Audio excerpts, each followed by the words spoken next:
कहते हैं, इंसान खुद को सबसे ज्यादा सुरक्षित अपने परिवार के बीच ही महसूस करता है। पर क्या हो अगर वही परिवार उसकी मौत की वजह बन जाए। उड़ीसा के बालांगिरी जिले में एक ऐसी खौफनाक हत्या हुई जिसने न सिर्फ एक परिवार को बल्कि पूरे गांव को हिलाकर रख दिया। 2 जनवरी 2026 की सुबह गांव में रोज की तरह शांति से शुरू हुई थी। कुछ ग्रामीण टेल नदी के पुल के पास टहल रहे थे।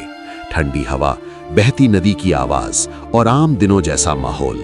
लेकिन तभी उनमें से एक की नजर पुल के नीचे पड़ी एक अजीब सी आकृति पर गई।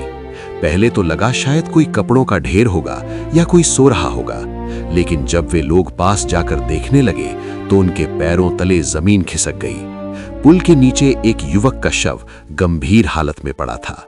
शरीर पर चोटों के निशान थे, कपड़े अस्त व्यस्त थे और खून के धब्बे साफ दिखाई दे रहे थे। ये साफ था कि ये कोई हादसा नहीं था। कुछ ही पलों में लोगों में खलबली मच गई। कोई डर के मारे पीछे हट गया तो कोई जोर जोर से चिल्लाने लगा। ग्रामीणों ने तुरंत पास के बालांगिरी पुलिस थाना में फोन कर घटना की जानकारी दी। कुछ ही देर में पुलिस की गाड़ी सायरन बजाती हुई घटनास्थल पर पहुंच गई। इलाके को घेर लिया गया, भीड़ को पीछे हटाया गया और शव की जांच शुरू हुई। जब पुलिस ने शव की पहचान की तो जो नाम सामने आया उसने सबको सन्न कर दिया। वो युवक और कोई नहीं बल्कि नटराज थानापति था। ये नाम सुनते ही मौजूद लोगों के होश उड़ गए। नटराज बालांगिरी गांव का एक जाना पहचाना नाम था। वो एक अच्छा व्यापारी था, मेहनती और सबसे बढ़कर दिल का साफ इंसान।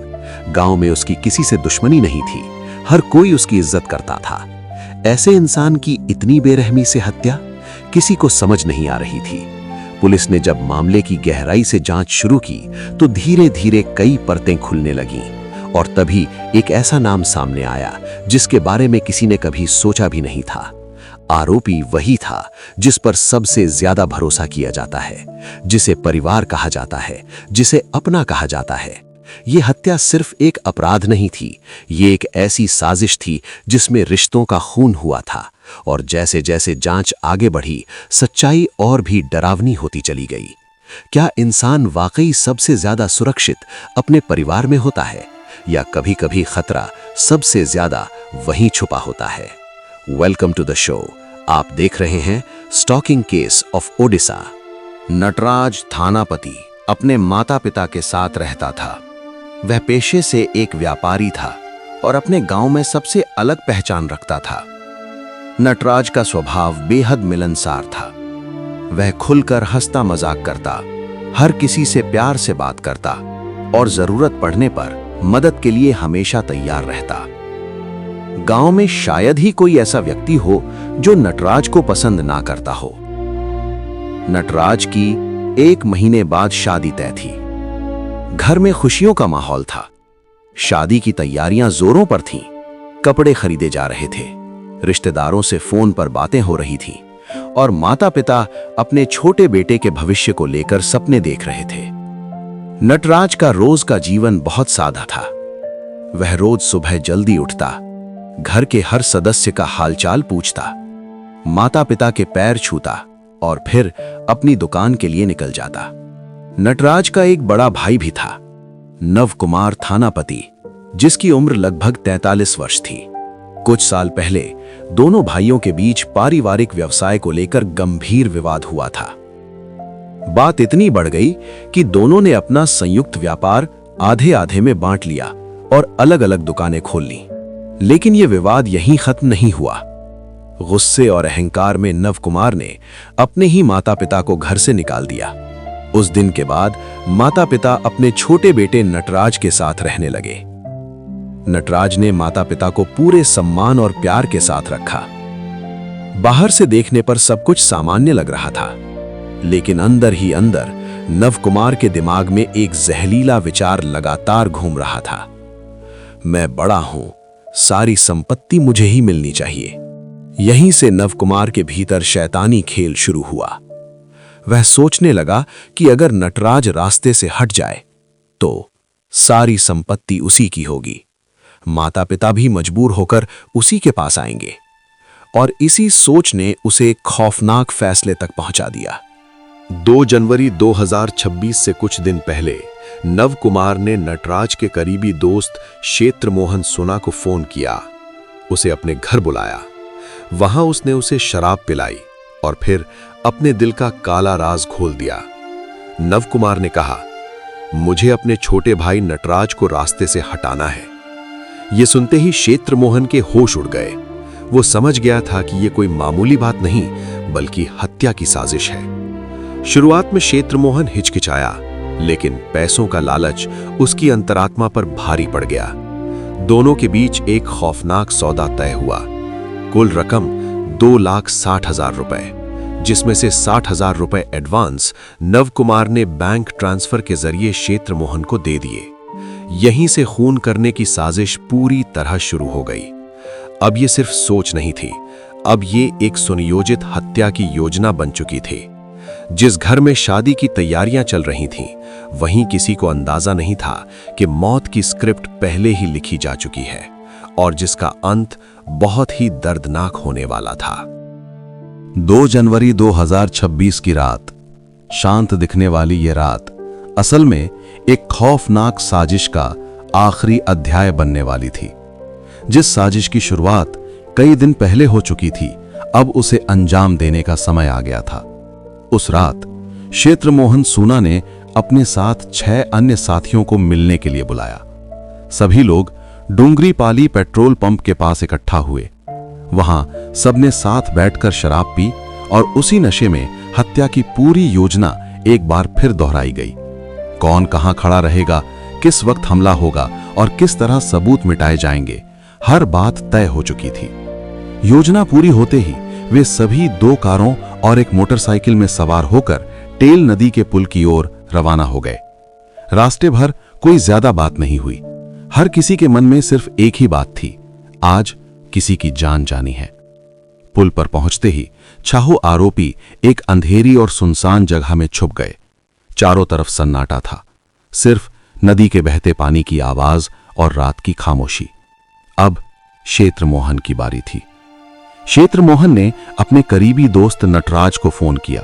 उसने कहा, जल्दी आ जाओ, मुझे तुमसे जरूरी बात करनी है। नटराज को अपने दोस्त पर पूरा भरोसा था। उसे क्या पता था कि यह फोन कॉल उसकी जिंदगी की आखिरी कॉल साबित होगी। नटराज घर से निकलने लगा। उसने अपने माता पिता से कहा, थोड़ा काम है, मैं थोड़ी देर में लौट आऊंगा। माता पिता ने कुछ नहीं सोचा। किसे पता था कि यह उनके बेटे की आखिरी बात होगी। नटराज घर से निकला और सीधे टेल नदी के पुल की ओर चला गया। पुल पर पहुंचकर नटराज और क्षेत्र मोहन आमने सामने मिले। कुछ देर तक सामान्य बातचीत हुई। फिर क्षेत्र मोहन ने कहा, तुम यहीं रुको, मैं पानी लेकर आता हूं। ये कहते हुए वो धीरे धीरे वहां से दूर चला गया। जैसे ही क्षेत्र मोहन वहां से हटा, अंधेरे में छुपे 6 लोग अचानक बाहर निकले। नटराज कुछ समझ पाता उससे पहले ही उस पर ताबड़तोड़ हमला कर दिया गया। वो बचने की कोशिश करता रहा, चीखना चाहता था, लेकिन मौका नहीं मिला। कुछ ही पलों में नटराज को बुरी तरह पीटा गया और फिर उसे जोर से पुल से नीचे धकेल दिया गया। नीचे बहती नदी और ऊपर सन्नाटा। इस पूरी घटना के दौरान एक व्यक्ति थोड़ी दूरी पर खड़ा सब कुछ देख रहा था। वो न तो चिल्लाया न रोका, क्योंकि यही उसकी साजिश थी। नवकुमार थानापति, नटराज का अपना बड़ा भाई। उसने खुद हाथ नहीं उठाया, लेकिन कत्ल उसी ने करवाया। 2 जनवरी 2026 की सुबह जैसे ही टेल नदी के पुल के नीचे एक युवक का शव मिलने की सूचना पुलिस तक पहुंची, पूरा प्रशासन हरकत में आ गया। बलांगीर पुलिस तुरंत घटनास्थल पर पहुंची। शव को बाहर निकलवाया गया और बारीकी से मुआयना किया गया। शरीर पर पड़े गहरे चोट के निशान, सिर और शरीर पर गंभीर जख्म, ये साफ इशारा कर रहे थे कि ये कोई साधारण हादसा नहीं था। शव को पोस्टमार्टम के लिए भेजा गया। कुछ ही घंटों में रिपोर्ट सामने आ गई। रिपोर्ट ने पुलिस के शक को पूरी तरह पुख्ता कर दिया। ये मौत डूबने से नहीं, बल्कि मारपीट और जानबूझकर पुल से धकेले जाने के कारण हुई थी। मतलब साफ था, ये एक सोची समझी हत्या थी। अब पुलिस ने जांच का दायरा और बढ़ा दिया। परिवार के लोग, दोस्त और आसपास के लोगों से एक एक कर पूछताछ शुरू हुई। इसी दौरान पुलिस ने नटराज का मोबाइल फोन जांच के लिए लिया। जब कॉल हिस्ट्री खंगाली गई तो एक नाम बार बार सामने आया।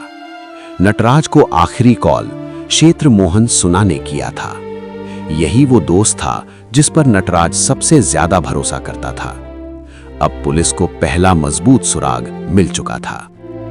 क्षेत्र मोहन को पूछताछ के लिए थाने बुलाया गया। शुरुआत में वो बेहद शांत रहा। उसने कहा, मुझे कुछ नहीं पता, हम तो बस दोस्त थे। उसने पुलिस को गुमराह करने की पूरी कोशिश की, लेकिन पुलिस की कड़ी पूछताछ, कॉल रिकॉर्ड्स और गवाहों के बयानों के सामने क्षेत्र मोहन ज्यादा देर तक खड़ा नहीं रह सका। धीरे धीरे वो टूट गया और फिर उसने वो सच उगल दिया जिसने पूरे केस की तस्वीर साफ कर दी। क्षेत्र मोहन ने पुलिस को बताया कैसे उसे नटराज के बड़े भाई नवकुमार थानापति ने पैसे का लालच दिया, कैसे 2.6 लाख रुपए की सुपारी तय हुई, कैसे हत्या की पूरी योजना पहले से बनाई गई थी और कैसे नटराज को धोखे से पुल पर बुलाकर मौत के घाट उतार दिया गया। क्षेत्र मोहन के बयान के बाद पुलिस ने तेजी से कार्रवाई की। सबसे पहले उसके 6 साथियों को हिरासत में लिया गया। फिर सबूतों के आधार पर नवकुमार थानापति को भी गिरफ्तार कर लिया गया। अब इस जघन्य हत्या के सभी आरोपी पुलिस की गिरफ्त में थे।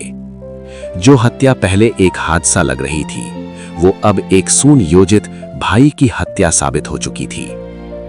ये केस सिर्फ एक अपराध नहीं था, बल्कि लालच, संपत्ति और रिश्तों के टूटने की कहानी थी। जब लालच रिश्तों पर हावी हो जाए तो सबसे सुरक्षित माना जाने वाला परिवार भी इंसान की कब्र बन सकता है।